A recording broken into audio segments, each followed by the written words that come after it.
శ్రీ గురుభ్యో నమః. వ్యాస విరచిత శ్రీమద్ మహాభారతంలో సభాపర్వంలో నేడు మనం 24వ అధ్యాయం ప్రవచించుకుంటున్నాం. నేడు చెప్పుకోబోయేటువంటి ముఖ్యమైన అంశం భీమ జరాసంధుల యొక్క ద్వంద్వ యుద్ధం. శ్రీకృష్ణ పరమాత్ముడి యొక్క ఆశీర్వాదంతోను ప్రోత్సాహంతోను భీముడు జరాసంధుణ్ణి సంహరించడానికి, యుద్ధంలో ఓడించి సంహరించడానికి ఉద్యుక్తుడవుతున్నాడు. ఆ శ్లోకాలన్నీ కూడా నేడు సవివరంగా తెలుసుకుందాం. దీంట్లో ముఖ్యంగా మనం తెలుసుకోవాల్సిన అంశం ఏంటంటే ద్వంద్వ యుద్ధంలో ఉండేటువంటి మెళకువలు ఎలా ఉంటాయి అనేటువంటి. నేటికి కూడా ఆ కళ ఉంది. ఇద్దరు సైన్యమేమీ లేకుండా ఇద్దరు వీరులు ఏ విధంగా అయితే ముష్టి యుద్ధాలు, గదా యుద్ధాలు మొదలైనటువంటివి యుద్ధం చేస్తారో, ఆ యుద్ధం చేసేటప్పుడు వాటిలో ఉండేటువంటి మెళకువలు ఎలా ఉంటాయనేటువంటిదంతా కూడా సవివరంగా వివరించారు ఈ ప్రస్తావనలు. ముందుగా దైవస్మరణ చేసి నేటి ప్రవచనాన్ని ప్రారంభించుకుందాం. ఓం శుక్లాంబరధరం విష్ణుం శశివర్ణం చతుర్భుజం ప్రసన్నవదనం ధ్యాయేత్ సర్వవిఘ్నోపశాంతయే. వ్యాసం వసిష్ఠనప్తారం శక్తేః పౌత్రమకల్మషం పరాశరాత్మజం వందే సుఖతాతం తపోనిధిం. వ్యాసాయ విష్ణురూపాయ వ్యాసరూపాయ విష్ణవే నమో వై బ్రహ్మనిధయే వాసిష్ఠాయ నమో నమః. నారాయణం నమస్కృత్య నరం చైవ నరోత్తమం దేవీం సరస్వతీం వ్యాసం తతో జయముదీరయేత్.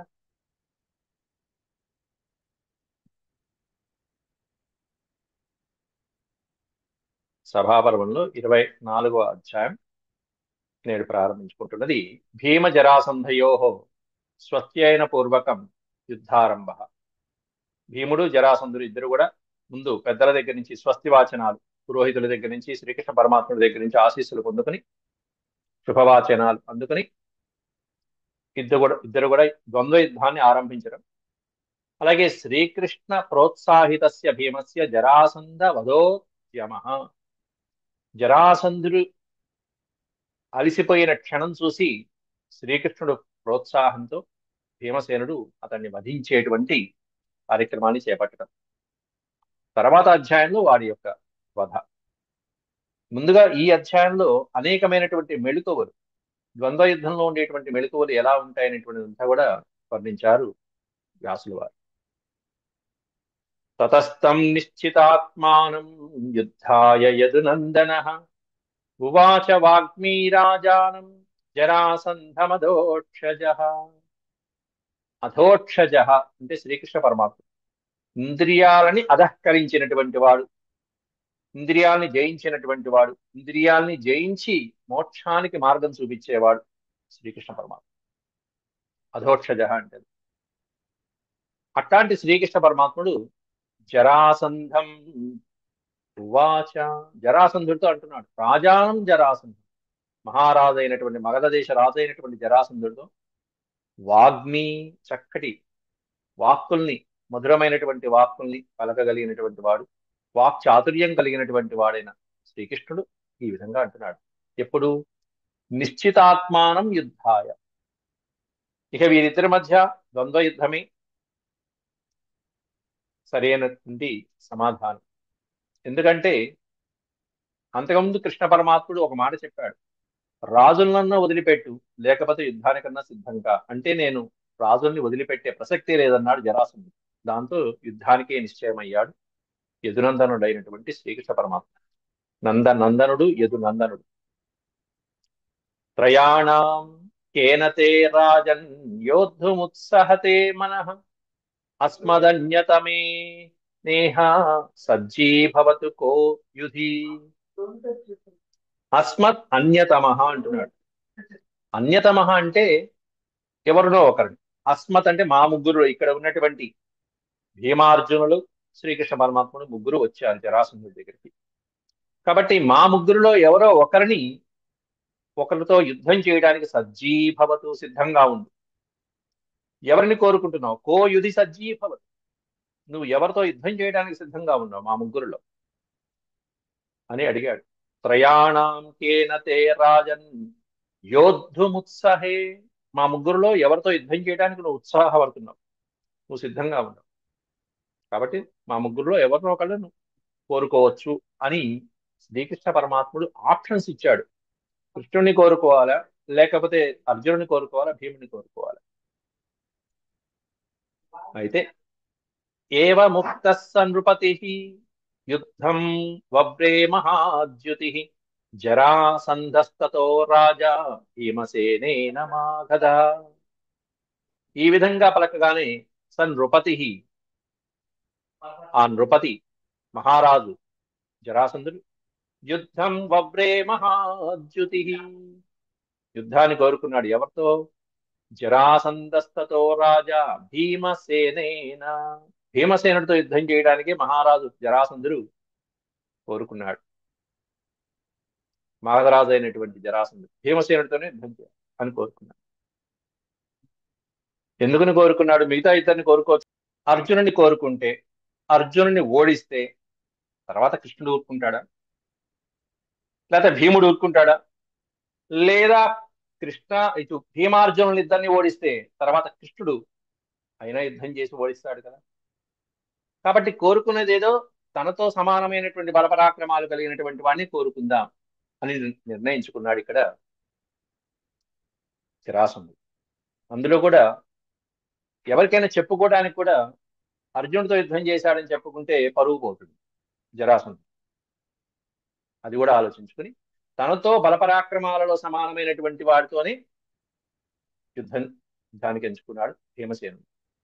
అంటే గెలిస్తే భీమసేనుడిని గెలిచాడు అనేటువంటి కీర్తి, ఓడిపోయినా భీమసేనుడి చేతిలో ఓడిపోయాడు అనేటువంటిది కూడా ఒక కీర్తి.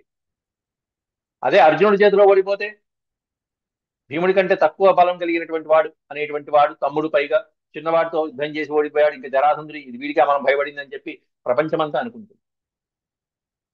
ఇట్లా అనేకమైనటువంటి విధాలుగా ఆలోచించుకుని వీరుడు కాబట్టి తనతో సమానమైనటువంటి వీరుణ్ణి ఎంచుకున్నాడు జరాసంధుడు భీమసేనుడు. ధారయంతం గదాం దివ్యాం బలం శ్రుత్వా చ నిర్వృతః అర్జున వాసుదేవం చ వర్జయ్, ఇక్కడ వజర్యిత్యా అని పడింది, వజర్విత్వ అని పడింది, వర్జయిత్వ సమాగతః. అర్జునుణ్ణి వాసుదేవుణ్ణి విడిచిపెట్టి మాగధుడైనటువంటి ఆ జరాసంధుడు తనతో బలంతో సమానమైనటువంటి వాడిని, సమానమేమిట్లే వీడికంటే బలమైనటువంటి వాడు భీమసేనుడు వాయునందనుడు, దివ్యమైనటువంటి బలం కలిగినటువంటి వాడు. అట్లాంటి ఆ భీమసేనుడిని ఎంచుకున్నాడు. గదాం ధారయంతం, అద్భుతమైనటువంటి ఆయుధం గదాయుధం కూడా తీసుకున్నారు. ముందు వాటితో కూడా కొట్టుకుంటాం అనుకున్నారు, ముందు వాటిని తర్వాత పక్కన పెట్టేసి ద్వంద్వ యుద్ధమే చేశారు వాళ్ళు. మత్వాదేవం, కృష్ణుణ్ణి ఎందుకు కోరుకోలేదు, అర్జునుడిని ఎందుకు కోరుకోలేదు అనేటువంటి క్లారిఫికేషన్ ఇక్కడ వ్యాసుదేవుడే స్వయంగా ఇస్తున్నారు. ఏమని ఇస్తున్నారు?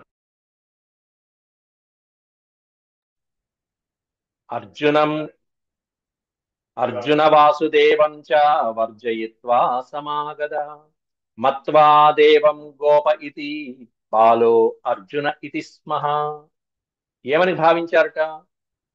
దేవం గోప ఇతి మత్వ, దేవదేవుడైనటువంటి శ్రీకృష్ణ పరమాత్మని గోపాలుడు, గోవుల్ని కాచుకునేటువంటి వాడు, ఇదంతో నాకు యుద్ధం ఏంటి అని భావించాట. మత్వ అంటే భావన. ఇది జరాసంధుడి యొక్క భావన. గోవుల్ని పాలించేటువంటి వాడితో నాకు యుద్ధం ఏంటి అనేటువంటిది ఒక భావన. పోనీ అర్జునుడి వైపు చూస్తే బాలో అర్జున ఇతి స్మః, అర్జునుడు బాలుడు, చిన్నపిల్లవాడు, తనకంటే వయసులో చిన్నవాడు, భీముడి కంటే చిన్నవాడు, కాబట్టి వీడు బాలుడు, అతనేమన్నా గోపాలకుడు, వీళ్ళతో యుద్ధం నాకు సమానమైనటువంటి ఉజ్జి కాదనుకుని ఆదాయ రోజనాం మాల్యం మంగళ్యాన్యపరాణి చ.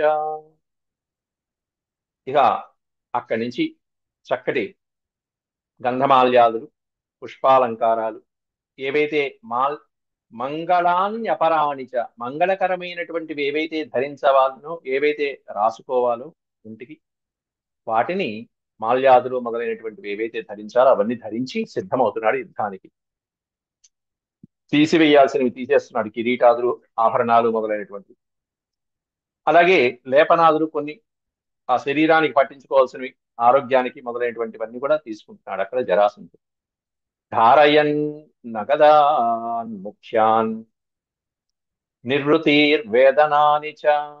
వేదనము అంటే బాధలు, శరీర బాధలు మొదలైనటువంటి తొలగించేవి కొన్ని ఉంటాయి ఔషధాలు అప్పటికప్పుడు. అంటే ఏదైనా చిన్న గాయం తగిలినా కూడా ఆ గాయాన్ని వెంటనే మాన్పగలిగినటువంటివి కొన్ని ఔషధాలు ఉంటాయి.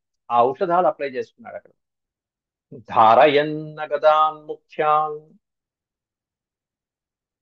ముఖ్యమైనటువంటి కిరీటాదులు అవన్నీ పక్కన పెట్టేశాడు, ధరిస్తున్నాడు. రాసుకోవలసినటువంటి ఔషధాలు లాంటివి అక్కడ ఉండేటువంటి వైద్యులు గాని మంత్రులు గాని అవన్నీ కూడా వాళ్ళకి అందించారు జరాసంధుడి. ఉపతస్థే జరాసంధం యుయుత్సుం వై పురోహిత. పురోహితులు వారేం చేశారు, చేయవలసినటువంటి స్వస్తి వచనాలు అలాగే ఆశీర్వచనాలు మొదలైనటువంటివన్నీ కూడా జరాసంధుడికి చేయవలసిన శాంతి హోమాలన్నీ చక్కగా చేసి, కృతస్త్వత్యయనో రాజా బ్రాహ్మణేన యశస్విన. బ్రాహ్మణ పురోహితురాదులు మొదలైనటువంటి వాళ్ళ చేత స్వత్యయనాలు కృత చేయవలసినటువంటి హోమాలు ఓ పక్కన చేస్తున్నారు, వీడికి చక్కగా విజయం కలగాలని చేయవలసిన పూజలు ఓ పక్కన చేస్తున్నారు, స్వస్తి వచనాలు పుణ్యావచనాలు లాంటివి అవన్నీ చేస్తున్నారు. సమనహ్యజ్జరాసంధ క్షాత్రం ధర్మమనుస్మరన్. క్షాత్రం ధర్మమనుస్మరన్, క్షత్రియ ధర్మాన్ని అనుసరించి క్షాత్ర ధర్మాన్ని అనుసరించి సమనహ్యత్ జరాసంధ, సమానమైనటువంటి పరాక్రమవంతమైనటువంటి వీరుణ్ణి ఎంచుకుని యుద్ధాన్ని ప్రారంభిస్తున్నాడు, ముందుకు దిగుతున్నాడు. ఇక కిరీటాన్ని కూడా తొలగించాడు. అవముచ్య కిరీటం సహా, తన యొక్క కిరీటాన్ని తొలగించి అవముచ్య కిరీటం స కేశాన్ సమనుమృజ్య చ. కిరీటాన్ని తీయంగానే కిరీటం వెనకాల ఎప్పుడైనా రాజుడికి చక్కగా విపరీతమైనటువంటి జుట్టు ఉంటుంది.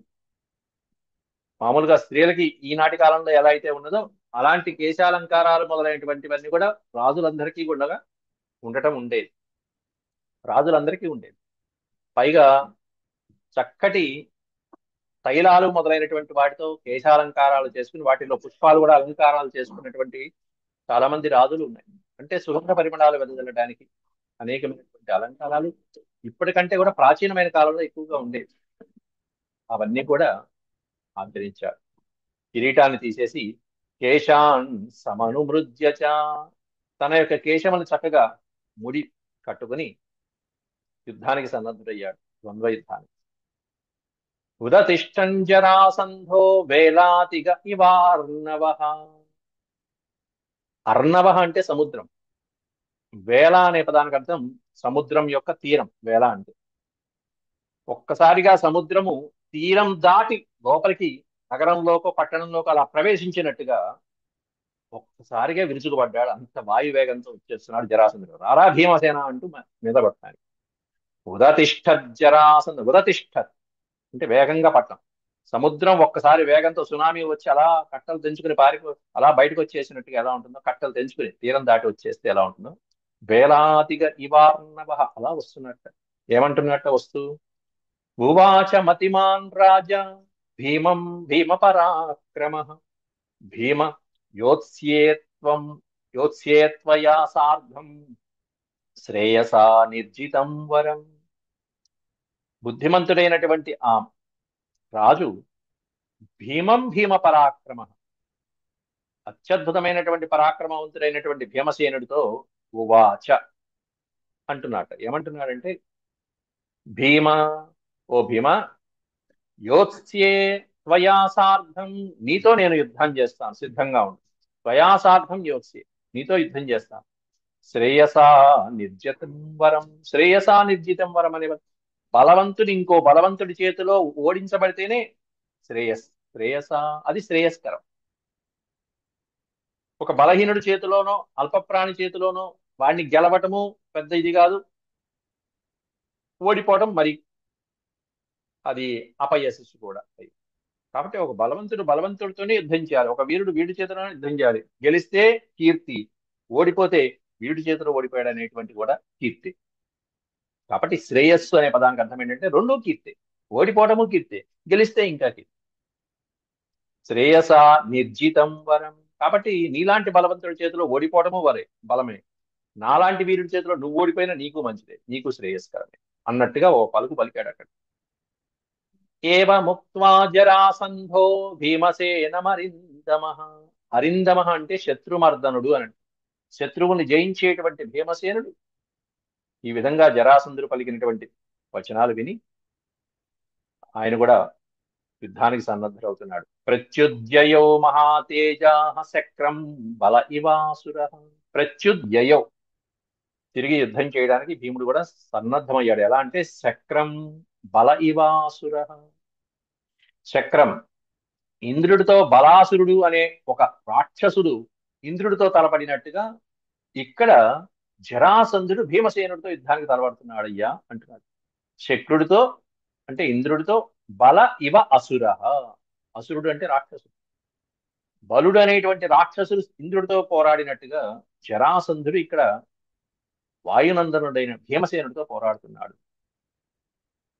అప్పుడు శ్రీకృష్ణుడి దగ్గర ఆశీస్సులు తీసుకుని భీముడు రంగంలో దిగుతున్నాడు.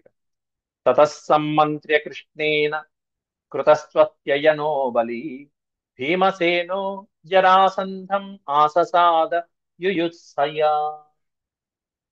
సమ్మంత్ర్య అంటే చక్కగా కృష్ణుడితో మాట్లాడి కృతస్వస్త్యయన, స్వస్తి అయన, స్వస్తి అయన అంటే స్వస్తి వచనాలు అని, మంగళకరమైనటువంటి వచనాలు, ఆశీస్సులు, నమస్కారాలు చేసి చక్కగా కృష్ణుడి దగ్గర నుంచి ఆశీస్సులు. అసలు అయితే కృష్ణుడి కంటే పెద్దవాడు భీమసేనుడు, అర్జునుడితో సమానమైనటువంటి వయస్సు వాడు కృష్ణుడు. కాబట్టి స్వస్తి అయినములే ఆశీస్సులు కంటే, కానీ పరమాత్ముడి యొక్క ఆశీస్సులు ఎప్పుడూ ఉంటాయి కృష్ణుడి. ధర్మరాజు కూడా భీమసేనుడు పెద్దవాళ్ళు కాబట్టి, పెద్దవాళ్ళు అయినప్పటికీ కూడా కృష్ణుడి యొక్క ఆశీస్సులు వాళ్ళందరి మీద ఉంటాయి. కృతస్వస్త్యయన బలి, బలవంతుడైనటువంటి ఆ భీమసేనుడు కృష్ణుడి దగ్గర స్వస్తి వచనాలన్నీ కూడా పలికి భీమసేనో జరాసంధం ఆససాద యుయుత్సయ. యుయుత్సయ అంటే యుద్ధం చెయ్యాలనేటువంటి కోరికతో ఆససాద సమీపించాడు, యుద్ధం చేయాలని సమీపించాడు జరాసంధుడు. ఇక వాళ్ళిద్దరూ బాహాబాహి ముష్టి ముష్టి, బాహువులతో పిడిగుద్దులతో ఎన్ని రకాలైనటువంటి ప్రక్రియలు ఉంటాయో ద్వంద్వ యుద్ధంలో అవన్నీ ఇక్కడ చెప్పడం మొదలు పెడుతున్నాడు.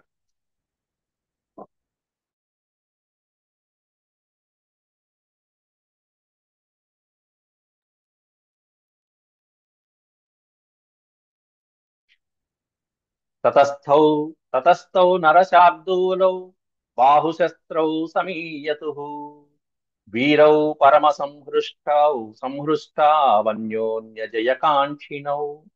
అన్యోన్య జయకాంక్షిణౌ అంటే ఇరువురు కూడా వాళ్ళు జయం పొందాలనేటువంటి కాంక్షతో అన్యోన్య జయకాంక్షిణౌ. వీరౌ పరమ సంహృష్టౌ విడతీస్తే ఇద్దరు ఎలా ఉన్నారంటే మంచి ఉత్సాహంగా ఉన్నారు. సంహృష్ట అంటే మంచి ఉత్సాహం, యుద్ధంలో నేను గెలవాలనేటువంటి ఉత్సాహంలో. అన్యోన్య జయకాంక్షిణౌ ఒకరిని మించిన ఒకరు జయాన్ని పొందాలనేటువంటి కాంక్షతో ఆ నరశార్దూలౌ అంటే పురుష సింహాలు వారిద్దరు కూడా బాహుశస్త్రౌ సమీయతుః. శస్త్రములు ఏమైనా ఉన్నాయా వాళ్ళకి, ఆయుధాలు ఏమైనా ఉన్నాయా అంటే బాహుశస్త్రం అని పదం పెట్టారంటే బాహువులే ఆయుధాలుగా కలిగిన వాళ్ళు, ఇంకా వేరే ఆయుధాలు లేవని క్లియర్ గా చెప్పేశారు అక్కడ. గదలు ఇట్లాంటివి ఏం తీసుకోవాలి, వాళ్ళ బాహువులే వాళ్ళ ఆయుధాలతో గ్రహించి ఆయుధాలుగా స్వీకరించి ఇక యుద్ధం చేస్తున్నారు. ఇది ద్వంద్వ యుద్ధం. కరగ్రహణ పూర్వంతు కృత్వా పాదాభివందనం. ఎంత అద్భుతమైనటువంటి సిస్టమాటిక్ యుద్ధమో చూడండి ఇక్కడ. ఈ ఒక్క పాదంలో పూర్వకాలంలో ఉన్నటువంటి ఆ పద్ధతి చెప్తున్నారు. కృత్వా పాదాభివందనం పరస్పరం అంటున్నారు. ఒకరినొకరు ఇద్దరు ముందు పాదాభివందనం చేసుకున్నారు యుద్ధానికి ముందు. భీమసేనుడు జరాసంధుడికి చేస్తే జరాసంధుడు భీమసేనుడికి చేసుకున్నారు. కరగ్రహణ పూర్వం ముందు షేక్ హ్యాండ్ ఇచ్చుకున్నారు. అది మనకేదో సినిమాలో పాణిపీడనం పాదపీడనం అంటారు. పాణిగ్రహణం అంటే చేయి పట్టుకోవడం. కరగ్రహణం అట్లాగే కరగ్రహణం ఇద్దరు ఒకసారి షేక్ హ్యాండ్ ఇచ్చుకోవడం, చేతులు ఒక పరస్పరం ముందుగా. ఇది యుద్ధానికి కూడా వర్తిస్తుంది. పూర్వకాలంలో మామూలుగా క్రీడలకి చేస్తారు, కానీ యుద్ధానికి కూడా మొట్టమొదటి ఇక్కడ వాళ్ళిద్దరు చేతిలో ఒకసారి ఇద్దరు పరస్పరం పట్టుకుని కృత్వా పాదాభివందనం అన్నాడు అక్కడ. ఎంత అద్భుతమైనటువంటి మాట. భీమసేనుడు వాడికి దండం పెడితే వీడు జరాసంధుడు భీముడికి దండం. కృత్వా పాదాభివందనం. ఇది అంటే స్పోర్టి స్పిరిట్ అంటారు కదా. యుద్ధంలో కూడా, యుద్ధానికి ముందు కూడా అట్లా నమస్కారం చేసుకుని యుద్ధం చేసుకుంటున్నారు. చాలా మంచి సంప్రదాయం అది. కక్షై కక్షాం విధున్వానా వాస్ఫోటం తత్ర చక్రతు స్కందే దౌర్భ్యాం సమాహత్య నిహత్య చ ముహుర్ముహు. ఇక ఇక్కడి నుంచి అంగమంగై సమాశ్లిష్య పునరాస్ఫాలనం చక్రతు చిత్రహస్తాదికం కృత్వా సస్ఫులింగేన చానిశం. అత్యద్భుతమైనటువంటి ఆ వీరులిద్దరు కూడా ఇక అక్కడి నుంచి యుద్ధం ఎలా చేయాలి అనేటువంటి ఆ మహానుభావులైనటువంటి వాళ్ళిద్దరికి ముందు ఇక్కడ కృష్ణ పరమాత్ముడికి ఈయన దండం పెట్టాడు, నమస్కారం చేసుకున్నట్టుగా ముందు స్వస్తి వచనాలు, పెద్దవాళ్ళ దగ్గర స్వస్తి వచనాలు అన్ని అయిపోయినాయి. బాహువులు ఏవైతే జబ్బలు జరుచుకోవడం ఏవైతే ఉంటాయో మంచి ఆనందకరంగా వాళ్ళిద్దరూ చేయగలిపారు. పాదాలు చక్కగా నమస్కారం చేసుకున్నారు. అంత సంప్రదాయబద్ధంగా జరిగింది.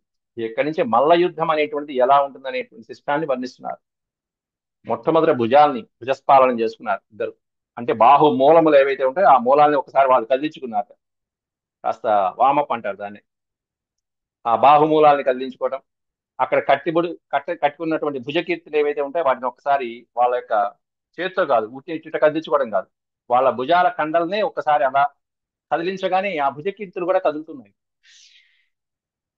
వాళ్ళిద్దరు కూడా చప్పట్లు కొట్టుకోవడం, కాస్త ఆనందాన్ని కలిగించడం విధంగా పరస్పరం భుజాలపైన మాటి మాటికి జబ్బలు జరుచుకుంటూ ఉండటం, ఇవన్నీ కూడా అట్లాగే అవయవాలను అన్ని కూడా చుట్టుముట్టుకొని మాటి మాటికి దెబ్బలు కొట్టుకుంటూ అవయవాలను చుట్టి ఇద్దరు కరుచుకోవడం, ఒక్కొక్కళ్ళు రాసుకుంటూ ఉండడం. కరుచుకోవడం అంటే ఏంటంటే పట్టుకోవడం, గట్టిగా పట్టుకోవడం.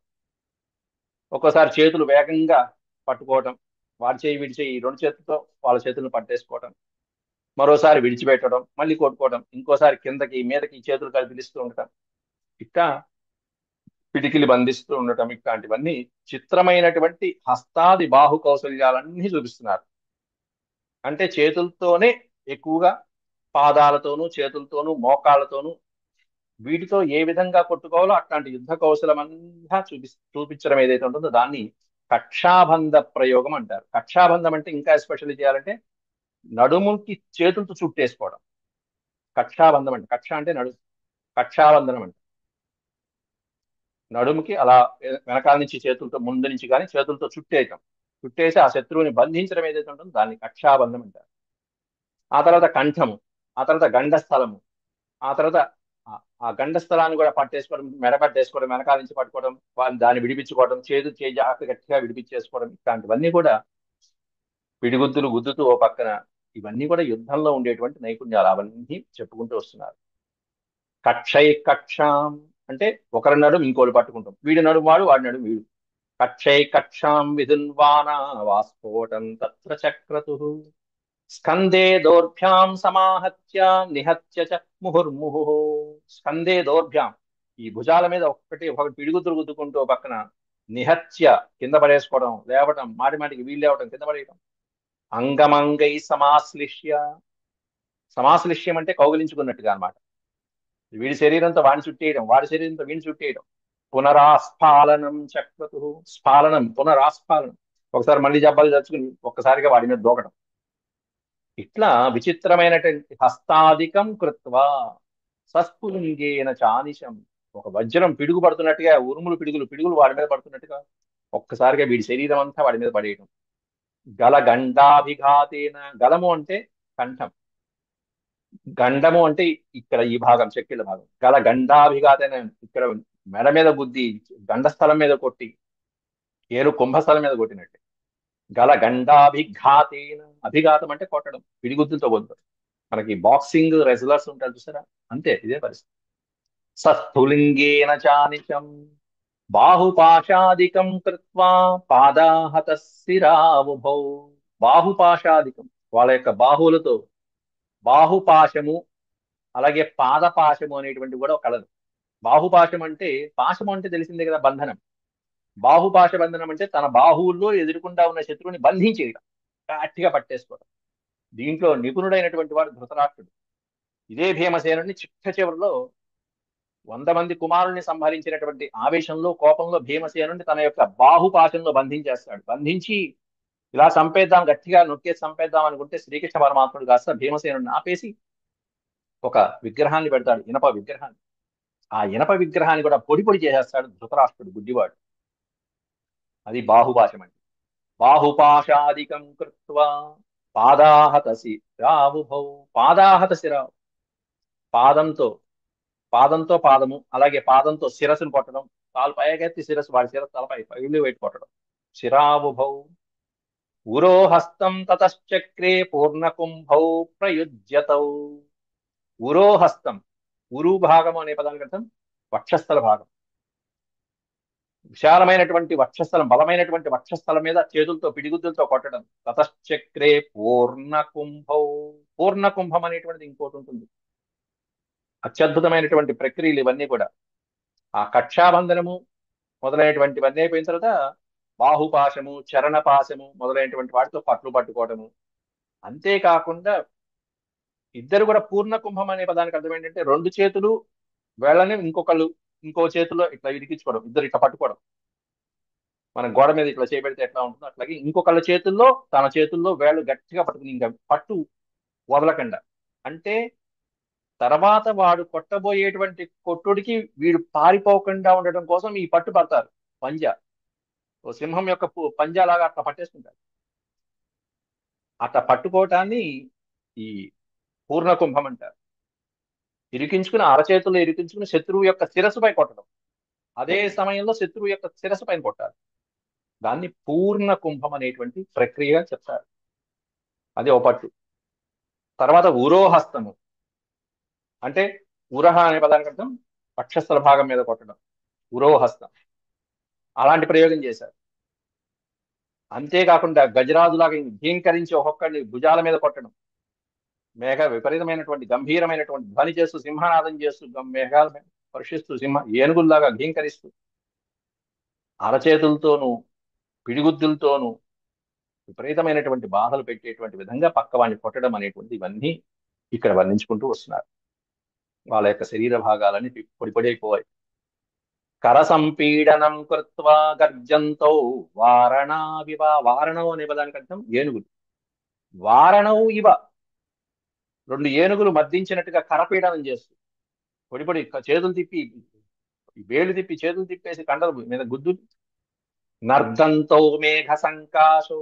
మేఘం ఘీంకారం చేస్తే ఎట్లా ఉంటుందో బాహు ప్రహరణావుభౌ. బాహువులతో ఇద్దరు ముష్టిఘాతాలు కొట్టుకుంటూ బ్రహ్మాండమైనటువంటి రెజ్లింగ్ అది. తలే నాహన్యమానౌతు అన్యోన్యం కృత వీక్షణౌ సింహావివ సుసంక్రుద్ధౌ ఆకృష్య యుధ్యతాం.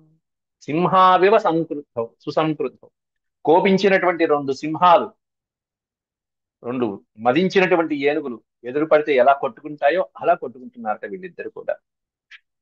అంతేకాకుండా అంగేనాంగం సమాపీడ్య బాహుభ్యాముభయోరపి.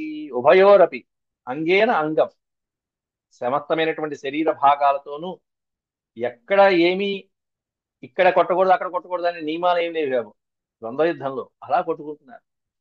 ఆవృత్య బాహుభిశ్చాపి ఉదరం చ ప్రచక్రతు ఉభౌ కట్యాం సుపార్శ్వేతు తక్షవంతౌ చ శిక్షితౌ అధో హస్తం స్వకంఠే తూదరస్యోరసి చాక్షిపత్ సర్వాతిక్రాంత మర్యాదం పృష్ఠభంగం చ చక్రతు సంపూర్ణమూర్ఛాం బాహుభ్యాం పూర్ణకుంభం ప్రచక్రతు తృణపీడం యథాకామం పూర్ణయోగం సముష్ఠికం. తృణపీడం ఇట్లాంటివన్నీ కూడా వాటిలో ఉండేటువంటి మెళుకువలు, ద్వంద్వ యుద్ధంలో ఉండేటువంటి మెళుకువలు ఇవన్నీ కూడా. అంటే ఆ భుజాలతో ఇద్దరు శరీరాలు ఆ చిన్న చిన్న భాగాలు చేసుకునేంత విధంగా పొడి అయిపోయేట్టుగా, అంత విధంగా నెత్తురు కారిపోతున్నా సరే ఉదరం మీద, వీపు మీద బాహులతో పట్టుకుని ఎత్తి దూరంగా విసిరి కొట్టడం. అంతేకాకుండా నడుము, పార్శ్వ భాగాలు పట్టుకుని అణిచివేసి వాడిని పిండిలాగా ముద్ద చేయడం. ఇట్లా ప్రయత్నం చేయడానికి వాళ్ళు ప్రయత్నం చేసుకుంటూ విడిపించుకుంటూ ప్రయత్నం చేస్తూ పట్టుకోవడానికి విడిపించుకుంటూ శరీరం ముడుచుకొని ఆ శత్రువు పట్టు నుంచి తప్పించుకోవడానికి అదొక బ్రహ్మాండమైనటువంటి కళ. శత్రువు పట్టు నుంచి తప్పించుకోవడం ఒక కళ. అవన్నీ ఇద్దరికి తెలిసినవి ఆ కళలన్నీ. ఇద్దరు అలాగే మల్ల యుద్ధులు బ్రహ్మాండమైనటువంటి విశారదులైనటువంటి వాళ్ళు, నైపుణ్యం కలిగినటువంటి వాళ్ళు. అలాగే ఆ కడుపు కింద చేయి వేసి చేతులతో గట్టిగా కడుపును చుట్టేసి పట్టుకుని ఆ కలకండ శత్రువుని, అలాగే కంఠము ఎద వరకు పైదాకా వంచేసి వాడిని పైకెత్తి నేలపై కొట్టడం అనేటువంటి ఒక పెద్ద కళ. అన్నిటికంటే మించినటువంటిది ఈ పృష్ఠభంగం అంటారు. అంటే వీపుని నేలపై అణిచివేసి పట్టుకోవడం, కిందకి ఎలా వంచేసి వాడిని కదలకుండా చేయడం పృష్ఠభంగం. ఇట్లాంటి పట్టు చేత ఆ గట్టి గట్టి పట్టులతో వాళ్ళిద్దరూ పోట్లాడుకుంటూ తృణపీడము, ఇందాలు వచ్చింది. తృణపీడం అంటే ఏంటంటే తాడు పేనుతూ ఉంటారు చూసారా, గడ్డి బాగా గడ్డి. తృణము అంటే గడ్డి. అట్లా గడ్డి పరకలతో తాడు పేనుతారు. తాడు పేనటానికి చేసేటువంటి గడ్డి పోసలు ఎలా అయితే ఉంటాయో అట్లా చేతులు పాదాలు వేరు చేయటం అనేటువంటిది, వంచడం అనేటువంటిది తృణపీడం అంటారు. ఇందాల శ్లోకంలో వచ్చింది అది. ఒక గడ్డి పరకలాగా చేతులు కాళ్ళని వంచేసి తిప్పేసి ఈ చేయనా పైకి లేపింది అన్నట్టుగా వాడిని తిప్పేసేయాలి. గడ్డి పరక నుంచి తాడుతో పేయించినట్టు తిప్పాలి. దాని తర్వాత ముష్టికాఘాతం అంటారు. ముష్టికాఘాతం అంటే ఓ పిడికిని తీసుకొచ్చి ఒక అంగాన్ని ఆంచి గుండెల మీద కండల మీద ఎక్కడో ఒకటి కొట్టడం తీసి దాన్ని ముష్టిఘాతం అంటారు. అలాగే సంహితము, పూర్ణ ప్రయోగము, ఈ మొదలైనటువంటివన్నీ కూడా మల్ల యుద్ధంలో అత్యద్భుతమైనటువంటి పట్లు. ఇవన్నీ కూడా అవన్నీ కూడా వీళ్ళు ప్రయోగిస్తున్నారు ఇక్కడ యుద్ధంలో. తృణపీడం, పూర్ణయోగం, సముష్టికం, ఏవం ఆదీని అన్నారు. ఇట్లాంటివి చాలా. ఆదీని యుద్ధాన్ని ప్రకుర్వంతో పరస్పరం, ఇట్లాంటివి ఇద్దరు చేసుకుంటున్నారయ్యా. ఇక వీళ్ళిద్దరు యుద్ధం చూడటానికి మెల్లమెల్లగా జనాలు అందరికి ఎక్కిరిశారు. ఎందుకంటే ఒక రోజు కాదు యుద్ధం చేసింది, 2 రోజులు కాదు, 4 రోజులు కాదు, 15 రోజులు యుద్ధం ఇది. నిద్రాహారాలు మానేసి 15 రోజులు భీమజరాసంధులిద్దరూ పోరాడుతుంటే, వేలాది మంది గుమిగూడుతుంటే చివరి పరిస్థితి చూడాలి. జరాసంధుడి పరిస్థితి అబ్బాబ్బా ఏం వర్ణించారండి. ఇంకా ఒక 20 శ్లోకాలు ఉన్నాయి ఈ అధ్యాయంలో. రేపటి భాగంలో వాటిని వివరించుకుందాం. అంతవరకు సెలవు. ఓం శాంతి శాంతి శాంతి. యదక్షరపద భ్రష్టం మాత్రాహీనం చ యద్భవేత్ తత్సర్వం క్షమ్యతాం దేవనారాయణ నమోస్తే. సర్వం శ్రీకృష్ణార్పణమస్తు. హరి ఓం.